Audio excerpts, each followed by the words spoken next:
Morning ஒரு 7:00 போல இருக்குங்க. இன்னைக்கு லிட்ரலி ஒரு அவாய் சண்முகி மாதிரி தான் நான் வேலை செஞ்சுட்ருந்தேன் கட கட கடன்னு. ஏன்னா, இன்னைக்கு நான் டென்டிஸ்ட்ட பார்க்க போயிட்டுருக்கேன். ஒரு 1 வீக்கா பயங்கரமா டூத் பெயின். நேத்து கொஞ்சம் அதிகமாவே இருந்தது. சரி இன்னைக்கு எப்படியாவது போய் டாக்டர மீட் பண்ணிட்டு வந்துரணும் அப்படின்னு சொல்லி காலையிலேயே சீக்கிரமா எழுந்திருச்சு வேலை செய்ய ஸ்டார்ட் பண்ணிட்டேன். ஏன்னா, நான் போற ஹாஸ்பிட்டலுக்கு வந்து மார்னிங் ஒரு 10:30, 11:00 போய் ஹாஸ்பிட்டல் ரீச் ஆயிரணும்.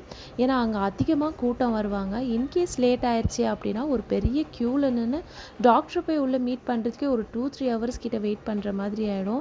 எனக்கு ஆல்ரெடி அந்த ஹாஸ்பிட்டலுக்கு ஒரு 3 இயர்ஸ் பிஃபோர் போன எக்ஸ்பீரியன்ஸ் இருக்குது. என்னோடய விஸ்டம் டூத் எடுக்கிறதுக்காக போயிருக்கேன். அங்கே வந்து ஒரு பெரிய ப்ராசஸே இருக்கும். ஃபஸ்ட்டு போய் ரெஜிஸ்ட்ரேஷன் பண்ணணும், அதுக்கப்புறம் போய் டாக்டரை மீட் பண்ணணும். டாக்டர் வந்து எக்ஸ்ரேக்கு எழுதி கொடுப்பாங்க. எக்ஸ்ரே முடித்தோன்னே அந்த ரிப்போர்ட்டை காமிக்கிறதுக்கு மறுபடியும் போய் டாக்டரை பார்க்கணும். ஸோ பெரிய ப்ராசஸ் அப்படிங்கிறதுனால சீக்கிரமாகவே போய் ரீச் ஆனால் மட்டும்தான் அங்கே சீக்கிரமாக முடிச்சுட்டு வீட்டுக்கு திருப்பி வர முடியும். ஸோ மார்னிங் ஒரு 10:30க்கெல்லாம் வீடு விட்டுட்டேன். அப்புறம் போய் அங்கே டாக்டரையும் மீட் பண்ணேன். டாக்டர் வந்து செக் பண்ணி எக்ஸ்ரேலாம் எடுத்து உனக்கு ரூட் கேனல் பண்ண வேண்டியது இருக்கும் அப்படின்னு சொல்லி நெக்ஸ்ட் மந்த் 11th வந்து ரூட் கேனலுக்கு டேட் கொடுத்துருக்காங்க.